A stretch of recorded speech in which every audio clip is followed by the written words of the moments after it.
I want you and that young man to tie that knot. I'm gonna pray for you.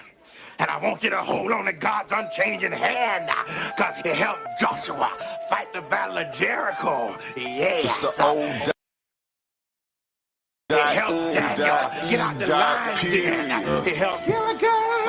Get off the island. Let me get straight to the business. Yeah. Got them lions in the building. Yeah. Why you lying to the children? Yeah.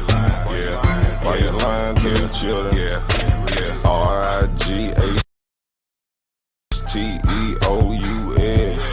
Man, you know I've been the best. Man, they know they no contest.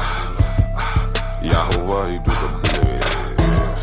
We will not see you tomorrow. Cause you cannot go to thought. All the sons and all the daughters. Standing hard with big manotas. But my son, he made me Taurus. On that line, I'm still a Taurus.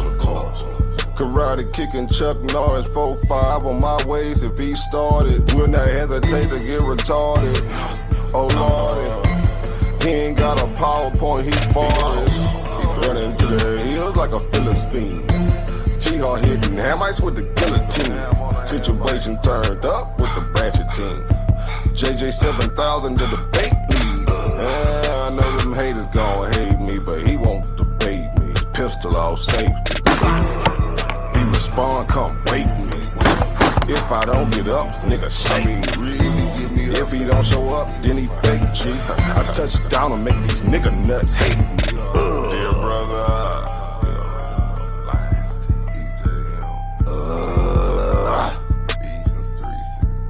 Ballin' and crawling all the way from H-time. Let me get straight to the business. Man, them lions in the building. Why you lying to them children? Why you lying to them children? You gon' cry, you gon' get it. Me, I'm like a frog, nigga, ribbit.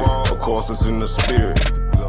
I just got the Porsche, she can steer it. Michael got the Rorschach and Willie. Lamborghini doors, you better not spill it. Mama's high, say I'm more than just a villain. Mama's cry, arms open wide for her children. Suicide, immortalized as the realest, yeah. Death by cut, black suicide.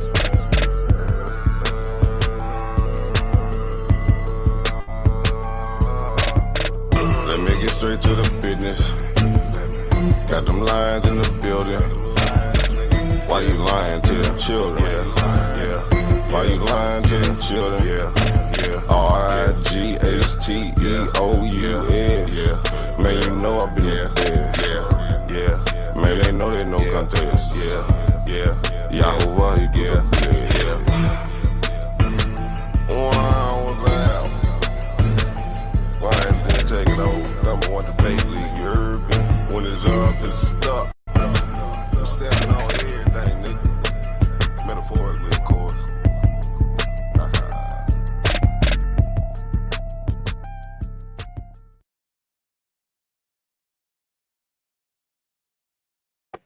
Yo, Shalom. Shalom, loved ones. What's going on? We got another one coming from the Lion's Den.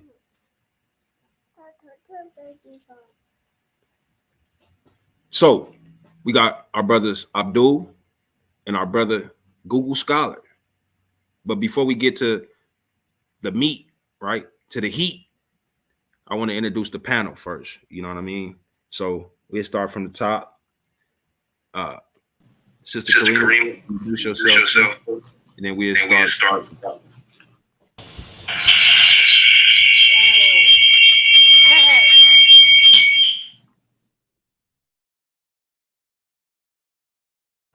All right, Cephas, she having issues right now. Go ahead, brother. And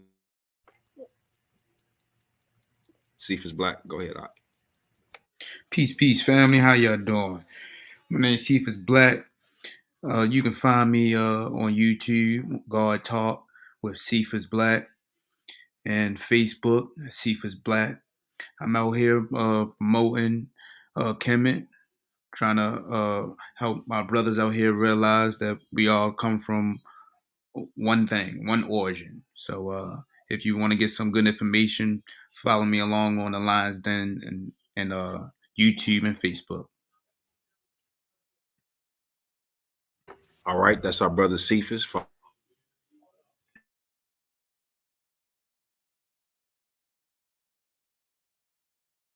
Excuse me. We got the Elder Terry on deck. All right. Go ahead, Terry. You know who you are. What up, though? This is Terry Whitfield, best known as Yasha Ben Israel, the most formidable Israelite alive. You can find me all up and down, all in the lion's den. You can catch me on YouTube too. That's Yasha Ben Israel, BENYISRAEL. You can also catch me on YouTube, Terry Whitfield, Yasha Ben Israel. Peace. All right, that's our Elder Terry of the Lions Den, one of the champions. Right. All right. We got our brother Abdul. Hey, listen, man. I know y'all don't know about Abdul, but y'all gonna find out about it.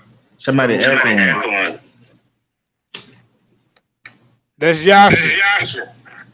Yes, sir. Mute your mic, Flammy. Peace and blessings, brothers and sisters. You can find me on Facebook, Abdul Abaka, and that's it. And I'm here. Somebody said they wanted this California smoke, and as you can see in the background picture, I'm all about this California smoke.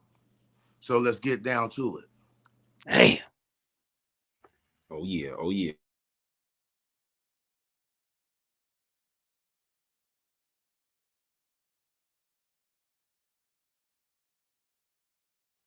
We got a couple other people that need to introduce. Google Scholar, my bad. We got our brother Google Scholar on deck, right? He new to the Lions Den, you know what I'm saying, but not really new to the panel. But we about to see him square it off with our brother Abdul. So Google Scholar, tell him who you are and what you represent. And before we get, my fault. Go ahead. How's everybody doing? Yeah, it's my second time actually on the Lions Den, so I'm not new.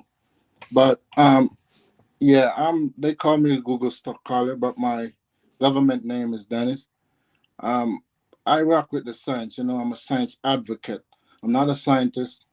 I don't have any degrees, but I advocate for science because I believe that science is the best way for people to get out of the condition that we're in. So that's what I advocate for. God. Then we got our brother Mad Scientist in the building. What's going on, Mad Scientist? Let them know who you are. Peace. Mad Scientist, you know what I'm saying? Like I said, check me out on my Facebook, Eric Mad Scientist True Heart. On my TikTok, Eric Mad Scientist True Heart. LDC TV on YouTube. You know what I'm saying? And people wonder why I call myself Mad Scientist, just because I feel like we've been handling a lot of technology they have on us, like AI, face recognition, cloning. I like the orthodox science. You know what I mean? And peace to the den, man. Y'all like family to me. JJ, Karima, y'all the backbones of the Lions Den. You know what I'm saying? I'm trying to see what this debate will be about. Well, I know it's not really a debate, but discussion back and forth will be about. And check out tomorrow for the show that I'm gonna do on my birthday, man. Thank JJ and Karima for that. Yeah, man. As well. Hey, man, listen. Y'all already know who this brother is. You know what I'm saying? He been swinging his sword for the last, 5-6 years or more? You know what I'm saying?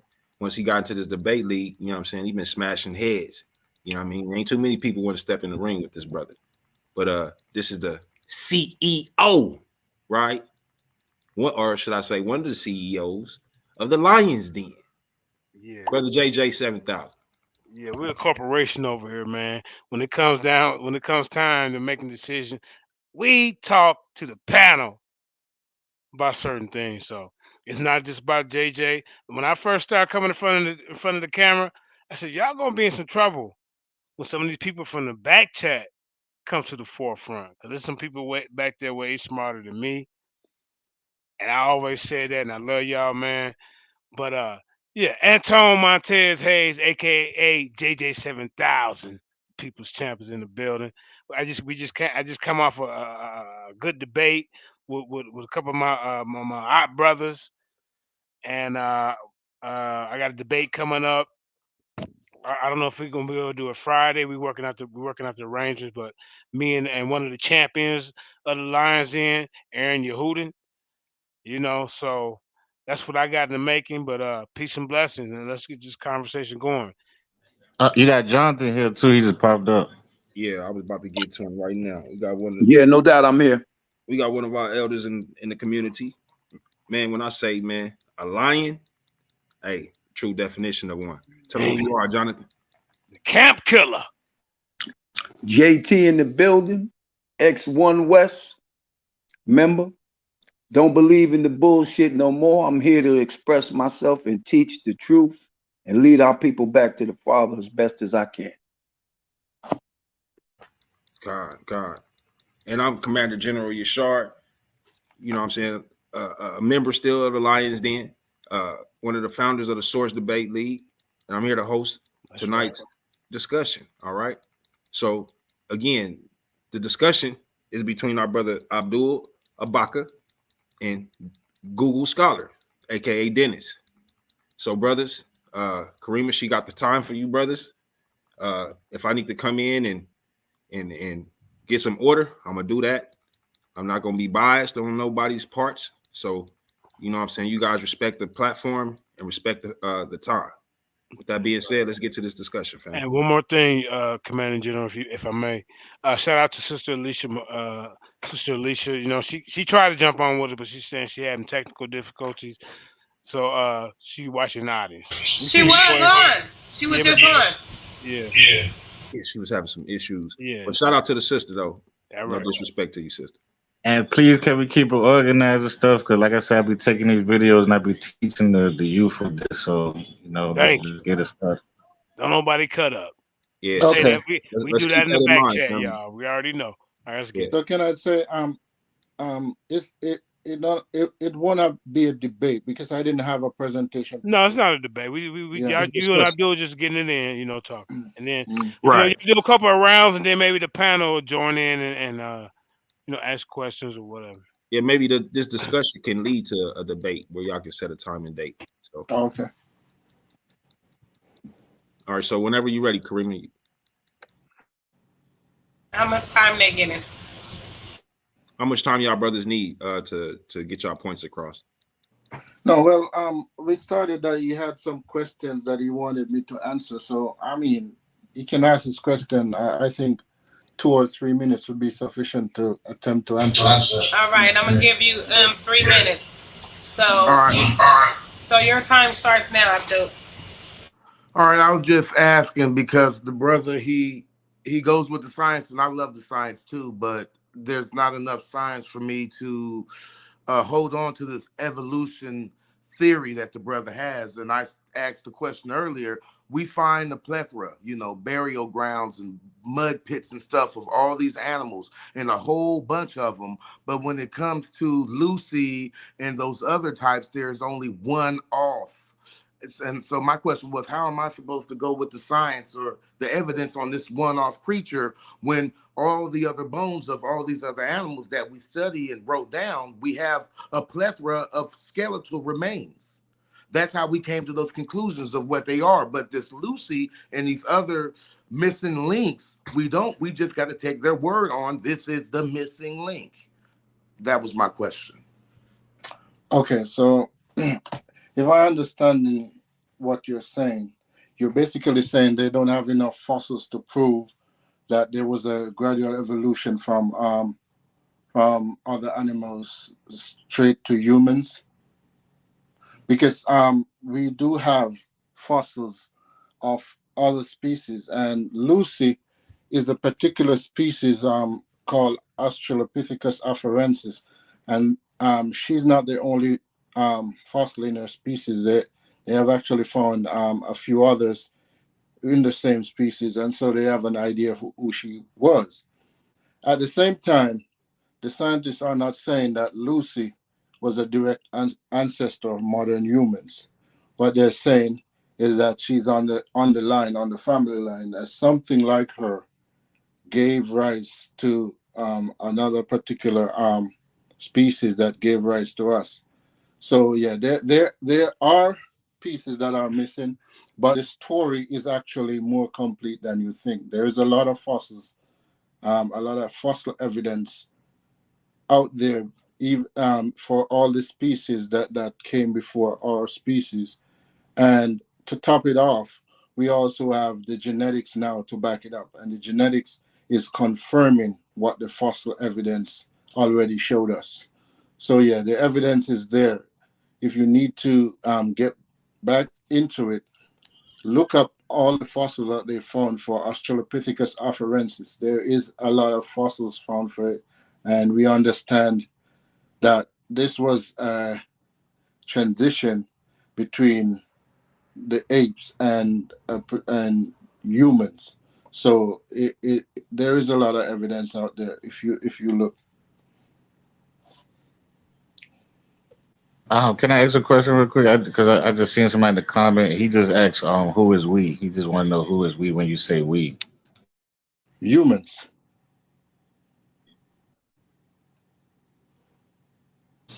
Okay. Time.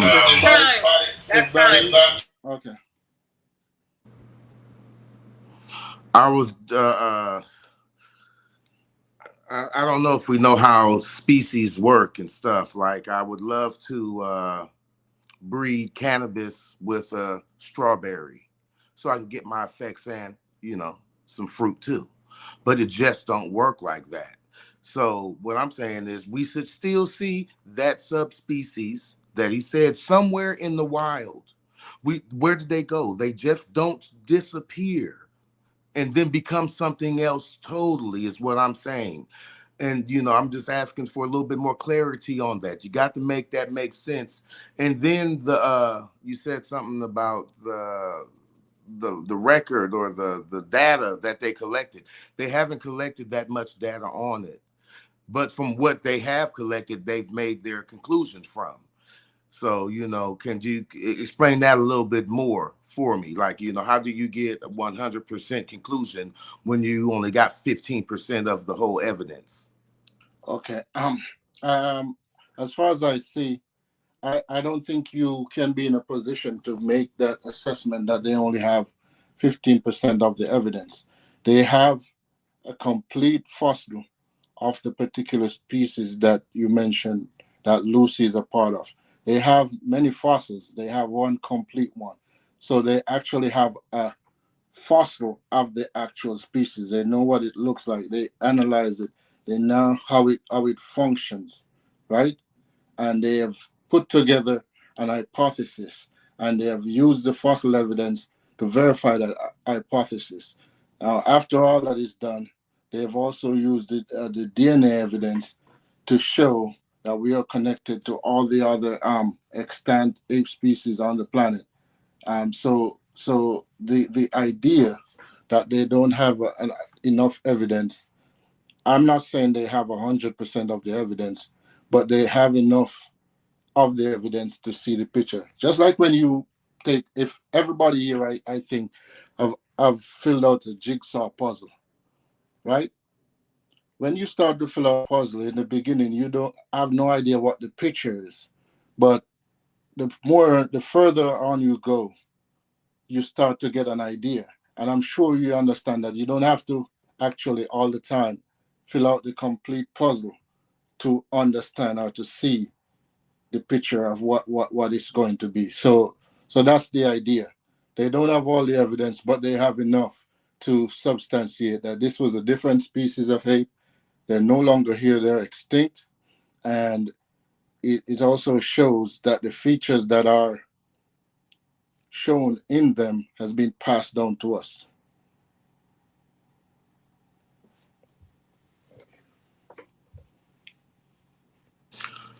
Okay. But that hypothesis is still an educated guess, right? That guess isn't a 100 a solid, right? So there's room, you know, to go forward or back with, you know what I'm saying, to prove it what it is or disprove it, right? And then I would say the reason that we, you know, have similar genes is because we have the same maker. And that's what I would say. Okay. As far as that goes, that's an hypothesis, right? That because we have similar genes, because we have the same maker, Yeah, and so if that is an hypothesis, that needs to be tested, right? Because what we've seen is that genetically everything on the planet has some form of relation. So whether or not we have the same maker, what it shows is that everything is connected familially, right? So even the plants show that even though they're living things, they're connected to us via the genes. The same genes you find in humans, you can find in plants, just the same. So even if there was a creator that started the whole thing off, the fact is that we can show genetically that all living things on the planet is related to each other that way by descent. And that's all that evolution is. Evolution is not speaking on who created life or who made the changes so that life is here. It's just showing you how life diversified once life came on the planet. And that's all it is about.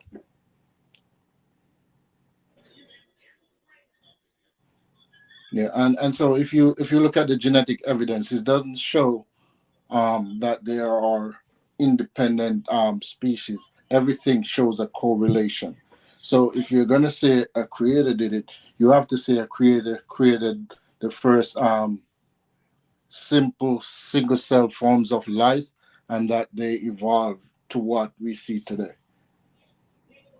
Could we say that it was in their DNA program? You know, like we see moths and stuff go through metamorphosis, right? But in their genetic code makeup, they're supposed to go through that metamorphosis from a maggot or a caterpillar, a worm, into a flying insect, right? And I don't call that evolution. And my next question would be, do you believe Adam and Eve are our common ancestor? And if they are not, well, then who is? And where can we find the evidence? Okay, in terms of the moth, right? And basically most other animals, even insects, we can't tell you that the way they function is designed by a designer. But what we can tell you is when we look at the record of life on the planet, there was a time when there was no moth, there was no insect, there was no animals. So we understand that. So we are saying from the point when there was only single cell organisms until we get to multicellular organism, until we get to land animals, till we get to insects, we see the progression in the fossil record, and it shows a clear progression. So that is indicating that it's changes over time that give rise to these things. So that's the conclusion. That's how they came up with that hypothesis. In our theory. Now the second thing is, I sort of forgot the second question. Can you remind me what the second question was?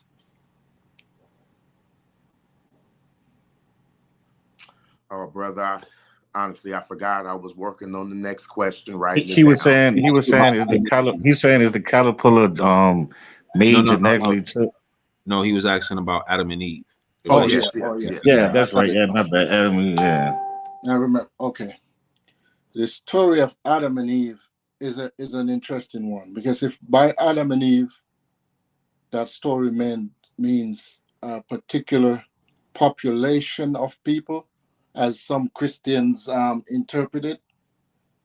Though some Christians who believe in evolution interpret that way, that Adam and Eve is referring to a particular population of humans, then I guess scientifically we couldn't say that's not the case. But if I understand how I understand the Bible as it being two people that the whole human race came from, then no. The fossil evidence does not bear that out, and genetically that's not possible. So no, I would have to say no. Okay. I want to switch gears and talk about smart design. This internet that we're talking on, the computers, the computer chips, the technology that we have created to see into the nano realm. Smart design were not created by stupid people. They were actually created by very genius people. So, would you say that animals and humans are smart design? No, I would not, because I don't believe animals and humans are designed in the sense that you're talking about.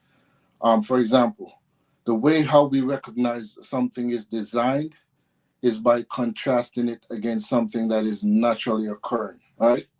So we see a tree that's naturally occurring. So we wouldn't look at a tree and conclude that some guy designed that tree because it's naturally occurring. How we recognize design, we look at a car, we see it's not naturally occurring. It shows that the simplicity of the design shows that somebody put some thought into it to put it together. So that's the difference. Humans are naturally occurring. We came on the planet. There was a time when there was no human on the planet, and there were other animals but no human. And we see the progression from other animals that has no features that resemble us until the fossil records show animals that have features that look similar to us, till we get to animals that even some people are debating whether that's a human or that's an ape. That's how close they are until you get to what we definitely see as modern humans. So there's a progression there. So we see that naturally occurring. So we don't call that design because that's naturally occurring. The design is something that does not occur in nature, that somebody put some forethought into. So that's my view on that. Okay.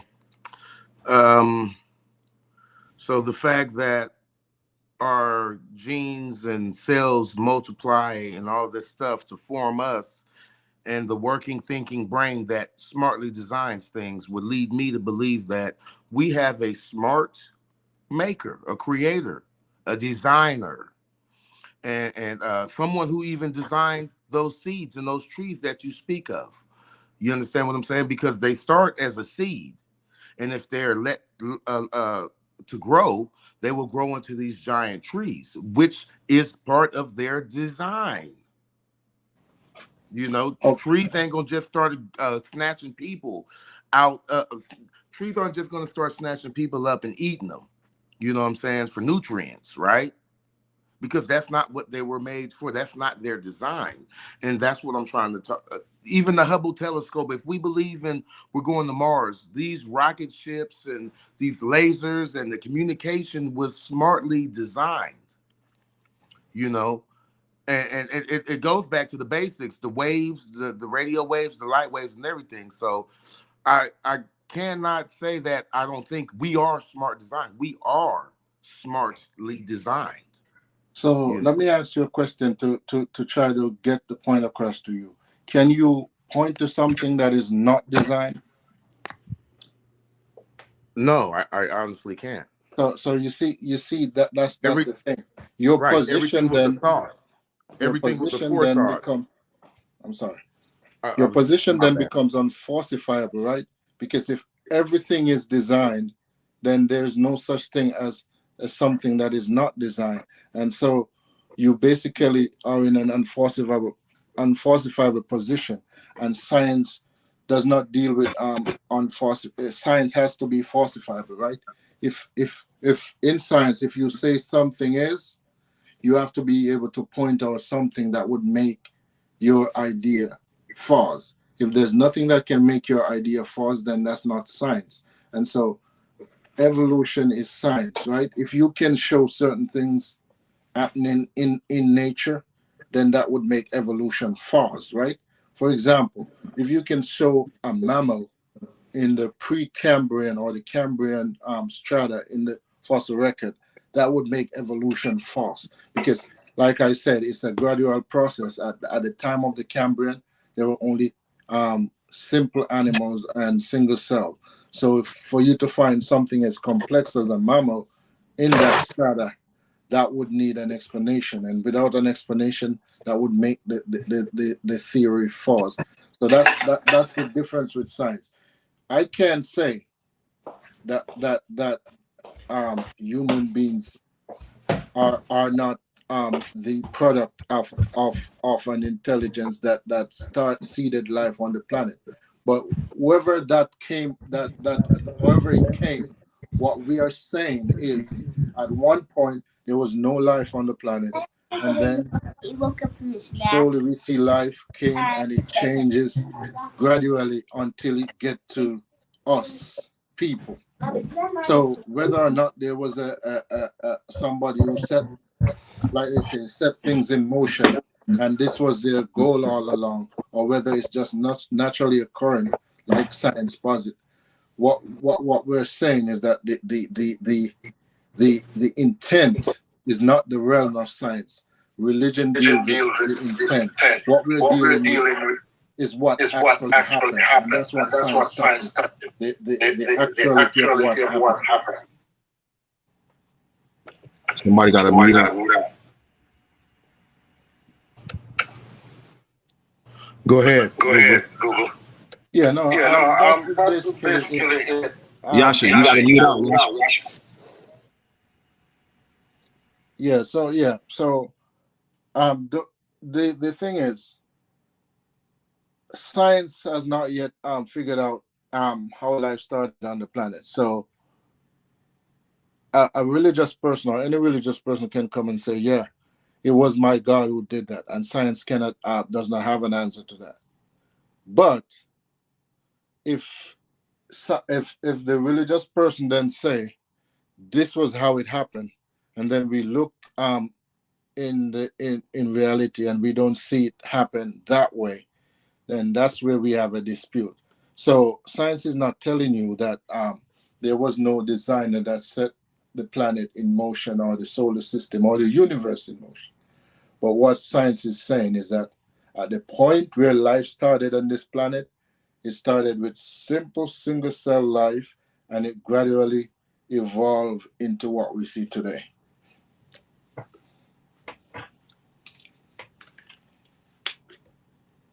I kind of agree with it a little, but not all the way, because being a gardener, a farmer, whatnot, I keep my hands in the dirt, and dirt that has green life, grass and weeds and stuff growing on it, actually has life up underneath that dirt. And when you come across a patch of dirt without grass on top, you could dig down, you won't find any worms, you won't find any bacteria or anything. It's because it all starts up under there. So I believe part of that, you know what I'm saying? But the other part, I just can't agree that we were transforming into other species and we don't have, and they're still not here. You know what I'm saying? Like, what would have wiped out the ancestors, or the missing link that would, tell us who we are? And my question was, do we not have an Adam gene? All men have a gene that science calls an Adam gene, and all women have a gene that they call the matriarchal Eve gene. Is that not correct? And this is science. This is not. That is somewhat correct, but that is not saying it's literally because there was an Adam and Eve, right? I wasn't going to say that. We use this language because we grew up in a Western culture, and most of the ideology and most of the people that are doing this research actually grew up in that mindset too, the Western mindset. So when we think of the first, we always go to Adam and Eve, even though it's not saying that it's literally Adam and Eve, but because of the way we are acculturated, we go there. So when science talk about Y chromosomal Adam, it's not saying that this was the first man there ever was. What it's saying is that this is the last human being, the last man that we can that all humanity can trace their Y chromosome back to. So there were men before this person, and there are other men that comes during this time and after that that their lineages have died out. But this one particular man, his lineage has continued through to present day in us. So it's just the language. It's not saying that this was a literal Adam. Okay.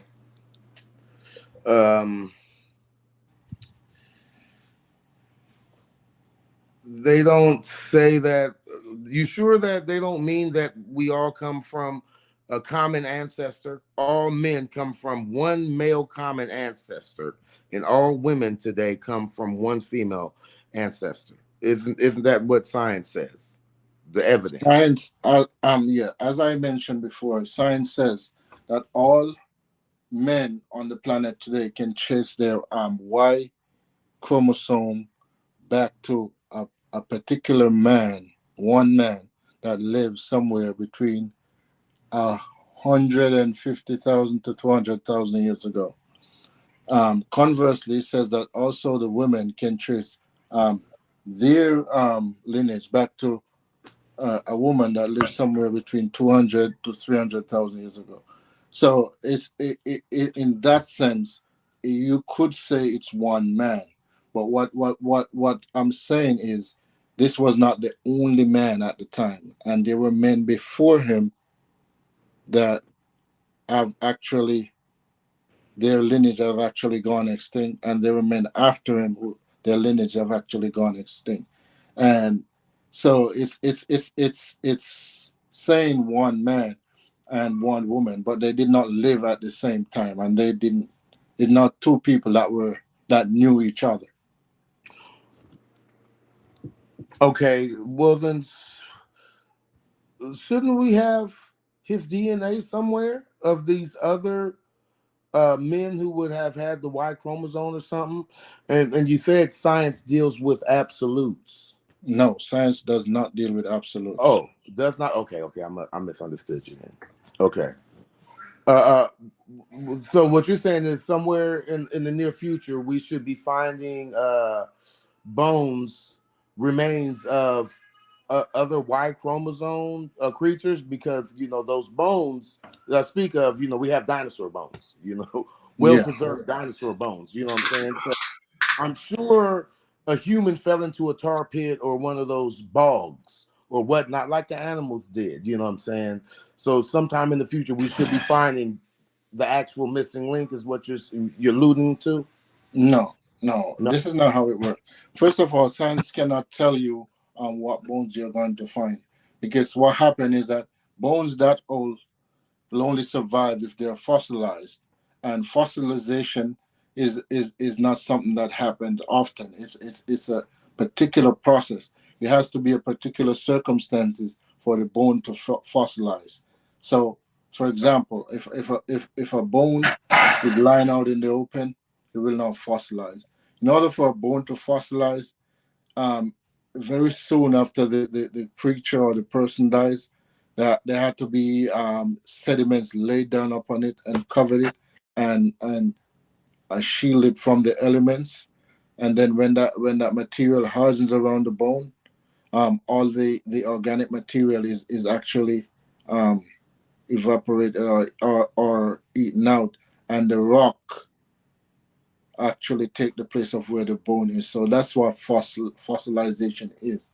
So there's no guarantee of what you're going to find in a fossil.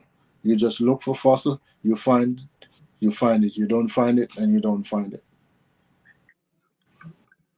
Okay. I want to say one thing.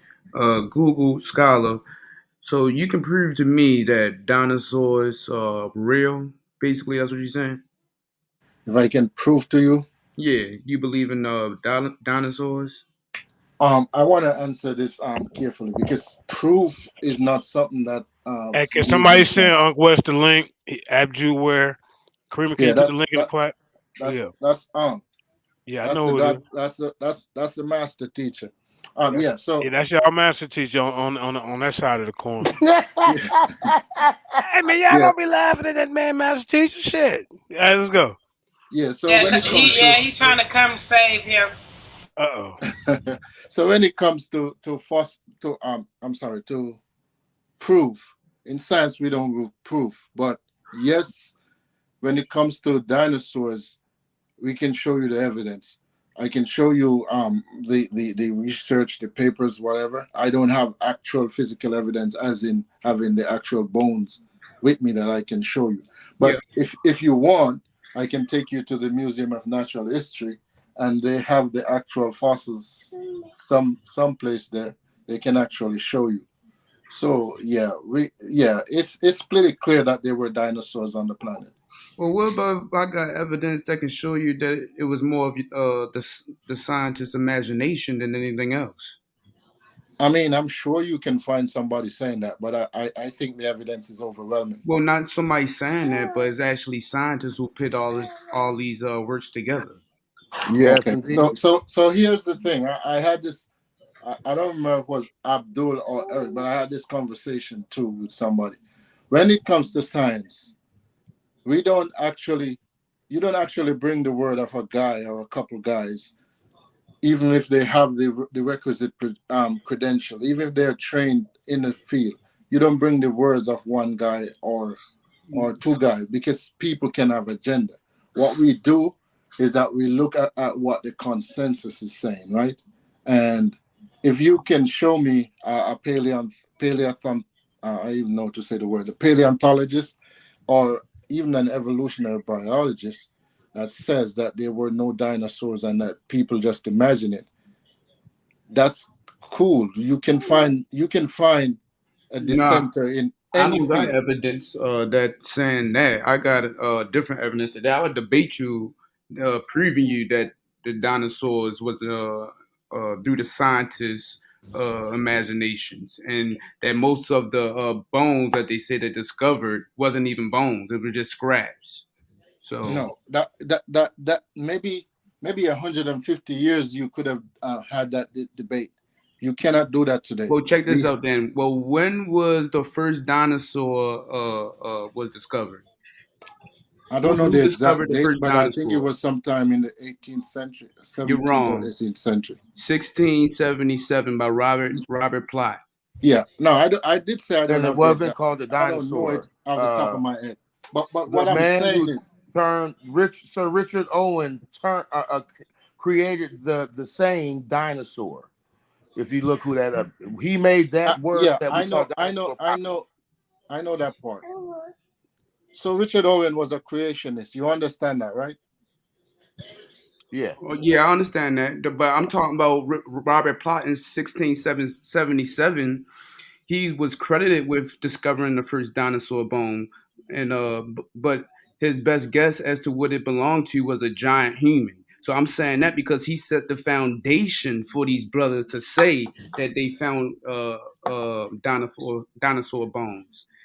And it wasn't until William Buckland, the first professor of geology of Oxford University, that a dinosaur fossil was correctly identified for what it was, and that's coming from the Discovery.com of science. Okay.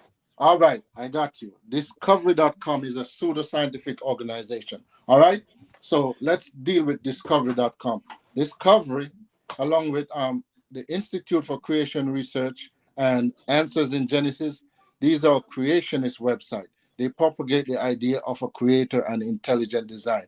So they're not doing science, right? That's why they go back to Richard Owen and back to the 16th and 15th century.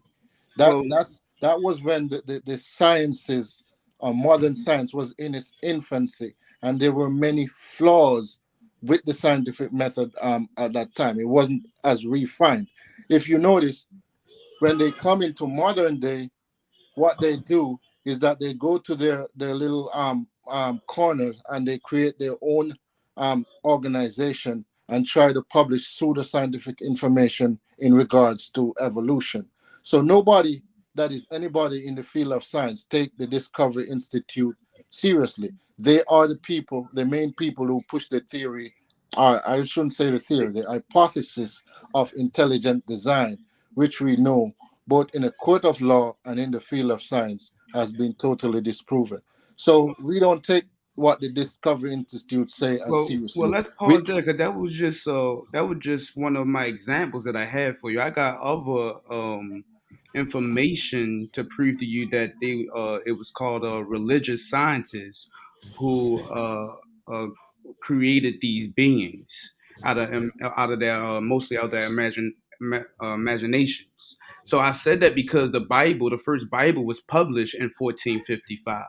And the foundation why I said that because everything as dinosaurs and giants was being discovered right after the year of 1455. There's no other discovery or information about dinosaurs after 1455. okay, you know this. My point. I said it before, but I think you missed it. This is why you only can go back to the original, to the inception of modern science when they were just ironing out the kinks. Let's talk about science in 2022. Does the overwhelming majority of scientists in the related field accept that dinosaurs were real and once walked upon the planet? These scientists of the day, you asking me? Yes. Of course, they're going to say they real. They going along with the agenda, and I can prove that. No, but before we go to conspiracy theories, can we understand that a lot of these scientists are believers in the Bible? Hold, let's pause there. Because when you say conspiracy theories, a conspiracy theory is something that I can't prove. I can prove this. So how this a conspiracy No, theory? this is a conspiracy theory that they're not allowed, that of course they're going to lie. We're not talking about that. We're saying, are you accusing those scientists who are also believers of lying too? Yeah, all them scientists that say that dinosaurs are real are lying to you. And I can So they're prove that to lying. you because through the first discoveries, it was mostly from their imaginations. I got other sources, just the little baby sources that I just showed you. That's why I'm sitting here telling you right now. We can set up a date and we can have a real live debate about this because No, my information. we can have a debate about it, but I'm trying to get you to see that you're bringing pseudoscientific sources. You're not bringing scientific sources, right? We know we have. I can give you a list of the reputable scientific journals, and none of those will publish an article say that dinosaurs are not real. So if dinosaurs are not real, what are those fossils that they have in the museums? Make up imaginary stuff. That's what I'm trying to explain to you. No, these are fossils that they found in the dirt. There are people that dedicate their No, lives to they're looking not. at this. You don't even understand the information that I have. See that's why we got a debate because I'm about to show you that the first time that they discovered dinosaurs, it was a little fragments, and the rest of the bones they had to come up with their imaginary mind. No, this They is was a they was mixing conspiracy. mythology into religion. This is a conspiracy theory. It's not no conspiracy. Where did you get this information from? Debate me and I'll show you. I can debate you, but right now we're dealing with what you're saying. We have to be clear on what we're saying. You are saying that dinosaurs are not real, and all the scientists in the related fields that affirm that are lying to the people. Are lying to the people, correct? That's what I'm saying. But the people that gave you that information, they're not lying, right? They're the ones who started all this. No, the people discoveries. The people that came up with the information that you have now, are they lying? Are they lying? Yeah, they lying because they said they discovered dinosaurs. That's my whole foundation. Not those people. Not those people. The people that gave you the information that nobody gave me this information. I did this information myself. What do you mean you did it yourself? You went to the museums and checked out the bones? Wow, you didn't understand anything I just said. No, I'm asking you, the people that gave you the information that you're putting forth that they're lying, who gave you that information? Who gave me? I don't understand your question. Where does that information come from? You didn't make it up. You didn't make it up. It comes from colleges. Colleges. I got my sources. I don't have them on top of my head, but I got a whole information log that I can pull up on you when I get it all All together. right, we can have a discussion, but I would caution you that in a Caution discussion, me. You know who I yes, am? it don't matter who you are. What I'm saying is, if we're going to have a discussion, you're going to have to bring me information from a reputable scientific source. I don't take information from websites and creationist organizations.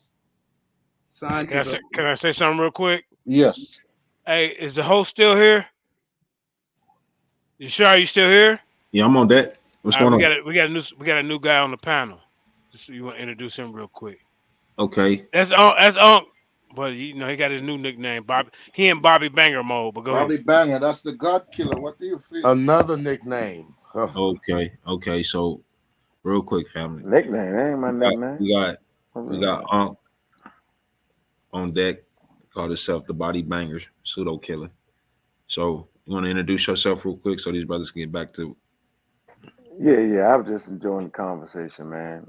What's up, Google Scholar Pseudo What's Killer? up, Unc? Been a minute. What you doing, man? Been a minute? Yeah, I don't know where you've been hiding at. I see where you popped up at over here harassing people. Nah. Lord have mercy. So yeah, I heard the brother say you asked him a question, he didn't answer it. You asked him, did the people lie to him that gave him the information? Then he said he came up with it on his own. So that don't even make no sense. Somebody prior to him had to mention dinosaurs wasn't real. No one propped me of anything to say dinosaurs wasn't real. I studied my own information that is available to everyone if they Where? study it. Hey, both of y'all from Baltimore, because both of y'all say do. You so, hey, y'all chill out. Go ahead. Nah, I was saying it wasn't your own information. You had to get it from somewhere. That was the point I think Google Scholar was making. Yeah, that was my point, but I think you didn't get it. Oh yeah, well I didn't get, but I got but continue though. Go ahead. No, so I'm just basically saying, like, so do you think we just popped up out of nowhere, yo? What, Just dinosaurs? popped up? No, period. Dinosaurs, any living organism, you think it just pop up fully functional? You know what I'm saying? Like, just pop up and you are what you are. You think that's how it works? No, I don't really get into all that for real. My main argument is about the dinosaurs. You know what I'm saying? So about So you everything else, all the organisms. I know God is real. God created us. So that's the Nah, best I way. wasn't talking about that. Nah, I wasn't talking All about God. right. Yeah, I wasn't talking about Yeah, I that. can't So get no yeah, but scientific in that. so the question is, did God make us fully functional? Because the question would be, why would God make Adam and Eve with belly buttons? That don't even make no sense. Well, I don't believe in or subscribe to the Adam and Eve story. So So Yeah, you're I not. wouldn't say they had belly buttons either if they were the progenitors. We have belly buttons because we come from them. It's like we come off the vine. oh, my fault. It said they was God, Adam and Eve was humans though. My fault. And last time I checked, all humans have belly buttons and lungs to breathe air and feet to walk. So we just gonna start removing body parts that make more sense? That's interesting. I'm Well, not I don't even know. not even Is that how God. evolution works? No. I don't know. I'm just simply saying that if you're gonna say that we come from the progenitors, Adam and Eve, then they was humans. That's all. And And all and humans have belly buttons. All Oh, and humans. all right, humans right, have right. No, belly buttons. I Yeah. agree with that. No, I agree with that. They would have to look just like we look if they're our ancestors and not like cavemen or whatever other people think. Yeah, I agree with that 100%. Right. So then why would they have belly buttons though? No, they did have them. Why would they only a belly button serves one purpose? I don't know why they have belly buttons They or why wouldn't they have a didn't have. they look, bro. They wouldn't have a belly button. Those the first creation, right? The first man. Why would he have a belly button? There was nothing Or to nipples. birth him. Okay, He but was created. that's I you mean, reading that into the but text. no, The no, text no, is no, not. no, no, no. Slow down. Because at the end of the day, only thing you talking about is belief. This is what we call modern day belief, right? This is what No. science is. So, That ain't what I was talking about. so what you can't prove, just like I can't go back and show you that Adam didn't have a belly button.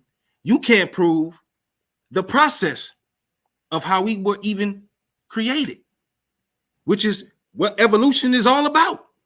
No, we weren't even I talking didn't say we about were belly agreeing. button. No, we're not we was doing talking that. about No, we're not doing that. We're not doing that. We're not doing that. Bro, No, wait a minute. no, You we're not making up doing that. stuff. I'm saying, but you don't gotta I'm do not that. making up nothing, man. You do. You don't have to do that. Listen, man. Listen. No, you just gotta calm down, Listen. though, bro. We got a I'm whole not conversation. hyped at all, but I just don't like to be cut off because I didn't cut you off nor Google off. That's what I don't like. So you can call it being amped or whatever. If I give you that respect, I expect the same thing. All right, man. You're doing too much for a little I bit know. of conversation. That's what's up. Yo. That's what's up. You So real now slick back for no to what I reason. was saying. So what I was saying was this: when you talk about this process of creation, about proving something, science ain't proved nothing when it comes down to evolution. Nobody said that though. Why are you talking about something we didn't say? So what did you say about what did you say about what did you say about the belly button? What did you say about the belly button? We was talking about a damn belly button.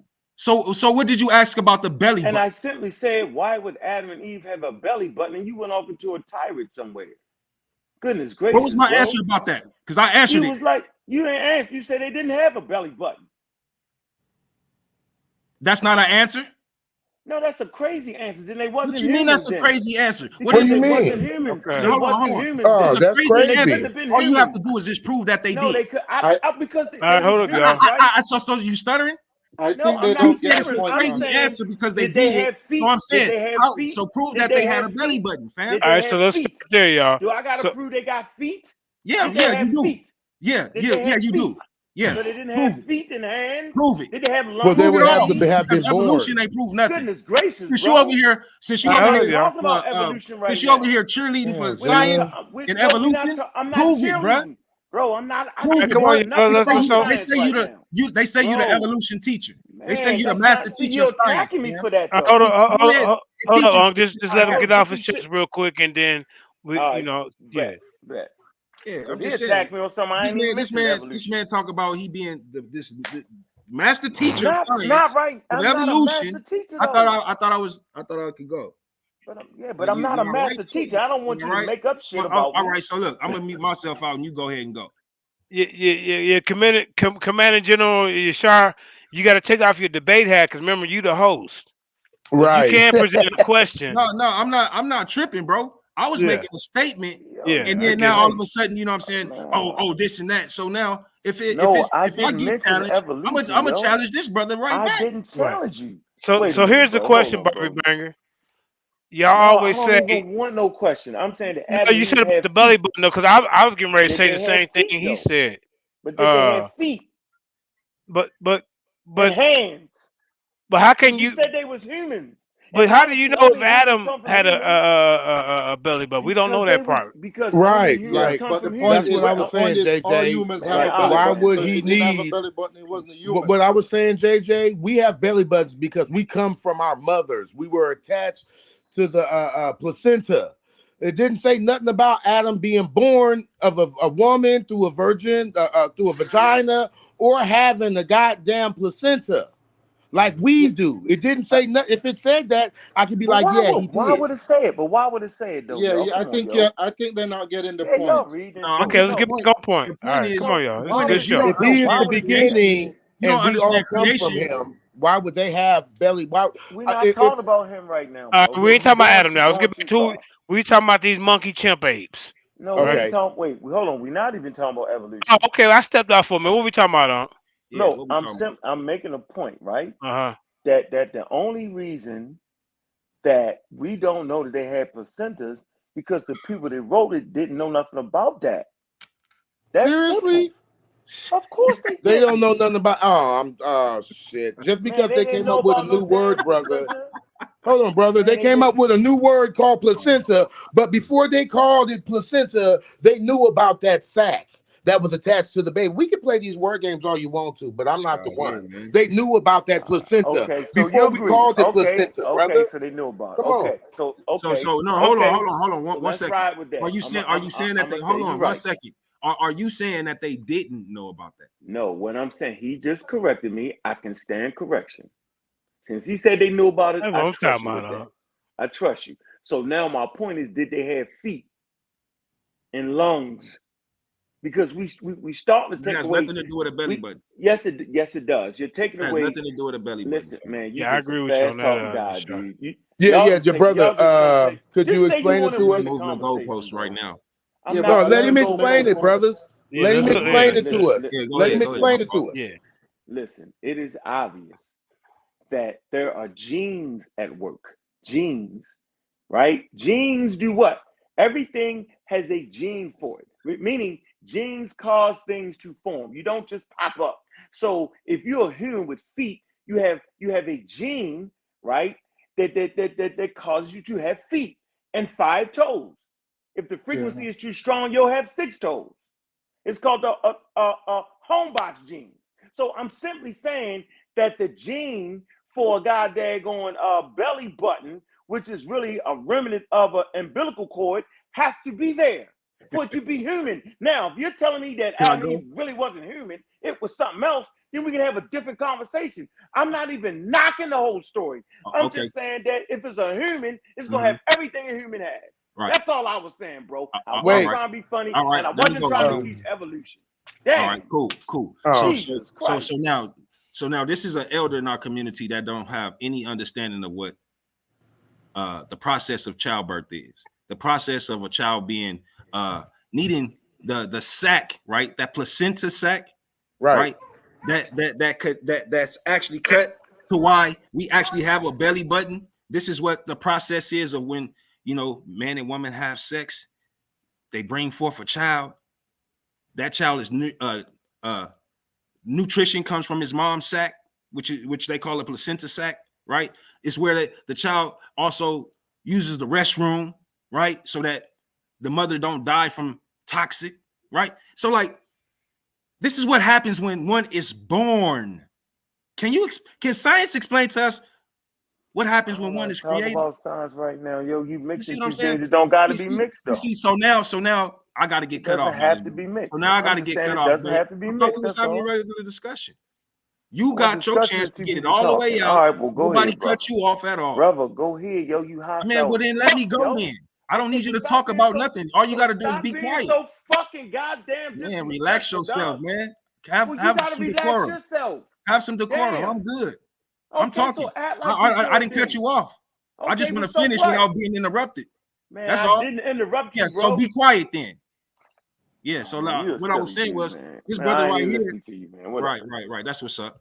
So, like I Yeah. said, this brother right here, this my fault. Y'all elder in the conscious community don't understand the process of what childbirth is versus creation. So now, science, right, should have an explanation of the first human, right? Since he got an argument about, oh, since they don't have a belly button, then they don't have feet, then they're not human. That's just a dumb argument, dumb talking points that he can't prove according to science or anything that he represents or stands on. Now, I stand on the scriptures. Scriptures teach me that we was created in the Most High's image. That's what I stand on. I can't tell. Can I prove it? No, I can't prove it. I But what can't can I tell, prove? nigga. What can Okay, I hold on. prove? Hey, you should wrap it up in 30 seconds so everybody so he can get back in. No doubt. What can I prove? You know what I'm saying? I can prove that I got the hands that we all got. I got the head that we all got. You see what I'm saying? I got a brain to think logically that animals don't have. Oh, man. Primates don't have. Man. And I yield, man. Let me get in there real quick. Okay. Irritated. Well, all right. Shar, if you're gonna get in there, I'll host the moderation. No, let me get in there real quick. Okay, hold on, Google. Wait. But he directed it to Bobby Banger, so let him. Google. I just want to make sure that I understand. Okay. I just want to make sure that I understand that this guy just said everything he just said. Maybe I must just be losing it or something like that. I didn't come on here to bash your religion and bash your creator and do all that. That ain't even my thing these days, right? I just heard a good conversation with Google Scholar. You made a mistake. You say, so what the first human looked like? There is no such thing as the first human. And I can't explain that to you.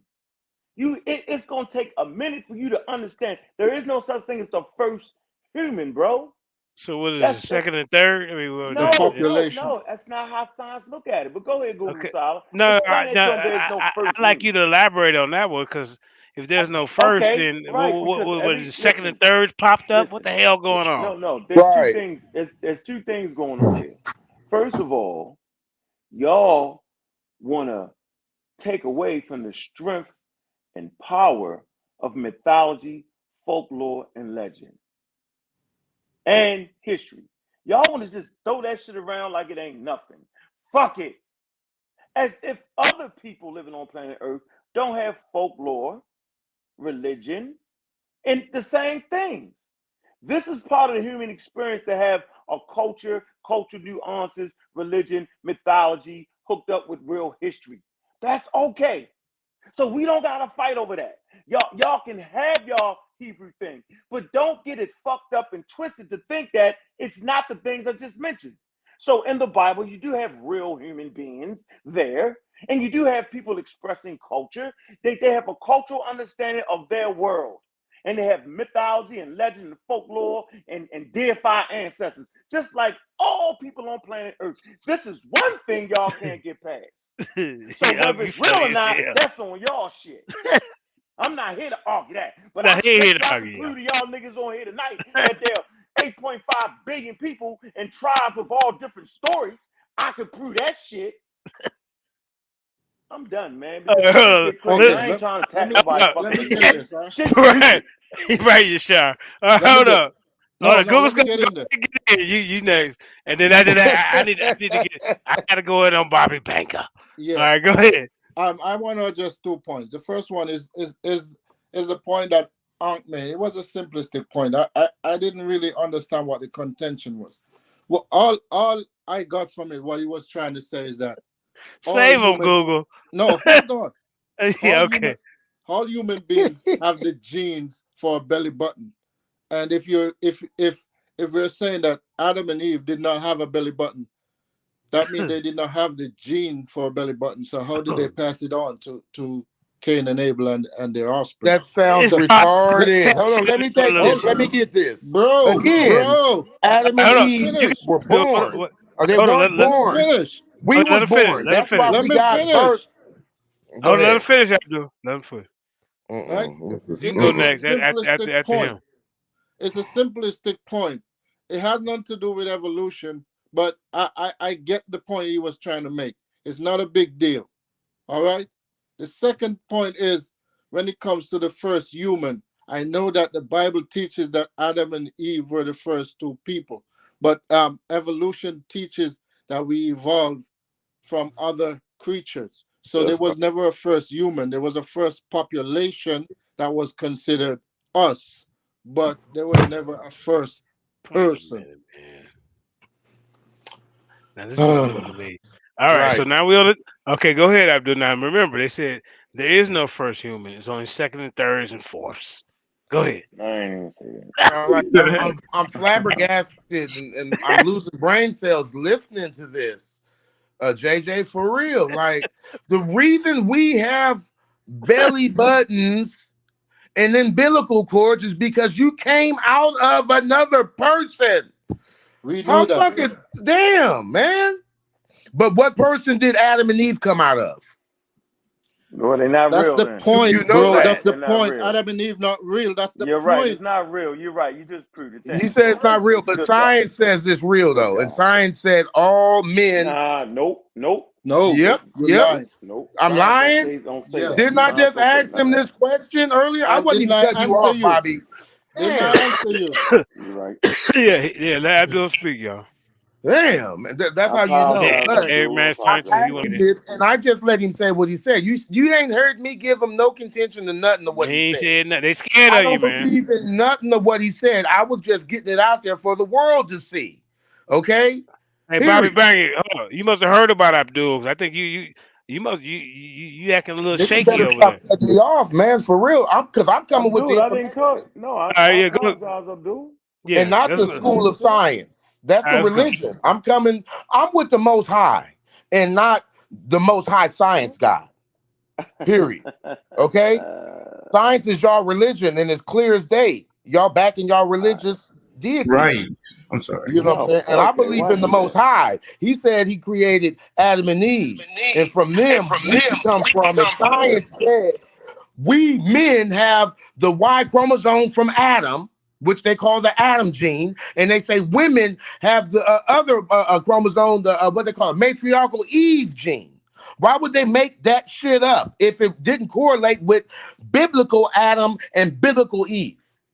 Didn't I explain that Come to you? on, yo. You can't be serious. No, you I didn't. explained that. This is what I mean. I explained that in detail to him, and now he's coming back to ask the same stupid question.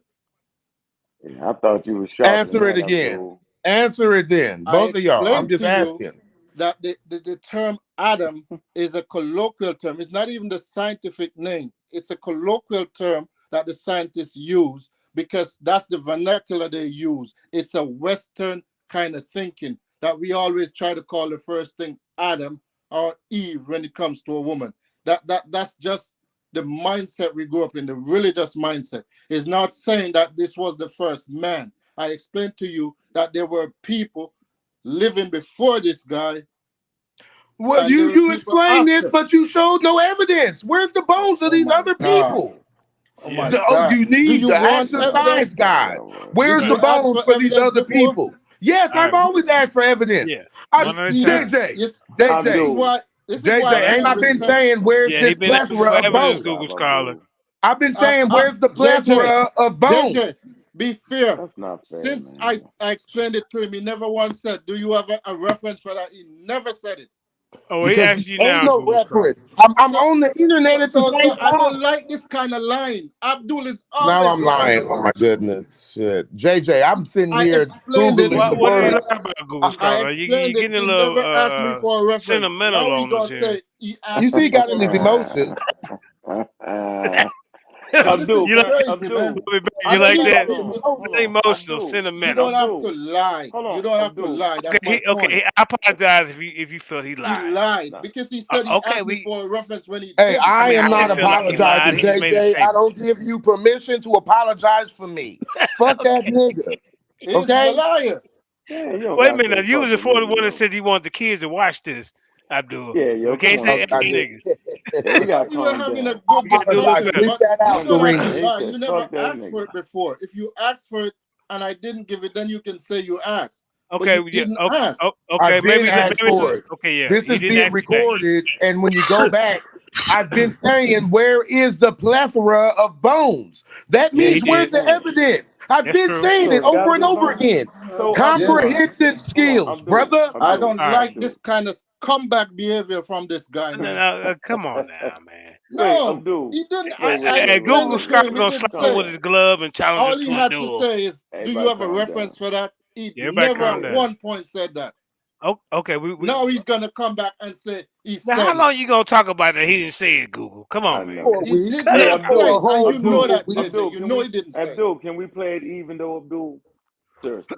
Like to be fair, Abdul, you hound about where the plethora of bones at. Okay. So then, but you're not asking the same thing on your side, right? What do you mean? You're not asking for Adam and Eve bones.